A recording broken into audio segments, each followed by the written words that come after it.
আসসালামু আলাইকুম রহমতুল্লাহি ওয়া বারাকাতুহু। প্রিয় দর্শক, একজন ব্যক্তি মৃত্যুর সময় কি বলে থাকে, তার সাথে কি ঘটে থাকে। প্রিয় দর্শক, একজন মানুষ যখন হাসপাতালে বেডে শায়িত থাকে, তখন সাধারণত তার কাছে তার আত্মীয় স্বজন সকলেই বসা থাকে। একজন ডাক্তার থাকে যা তার চিকিৎসা করে, কিন্তু তার ভিতরে হঠাৎ করেই অস্থিরতা সৃষ্টি হয়।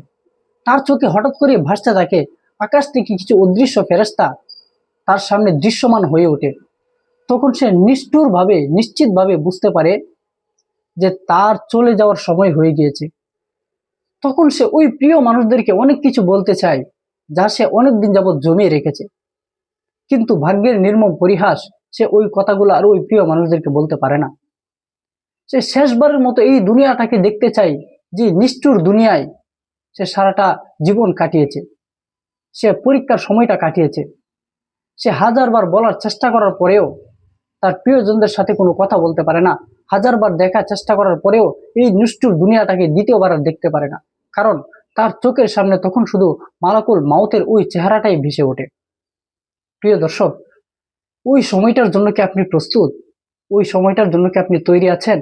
যদি প্রস্তুত না থাকেন, তাহলে এখন থেকে তৈরি হয়ে যান ওই নিষ্ঠুর সময়টার জন্য, যে সময়টা আপনাকে জীবিত থাকার পরেও দুনিয়াকে অন্ধ করে আখেরাতকে স্মরণ করিয়ে দেয়। আসসালামু আলাইকুম ওয়া রাহমাতুল্লাহি ওয়া বারাকাতুহু।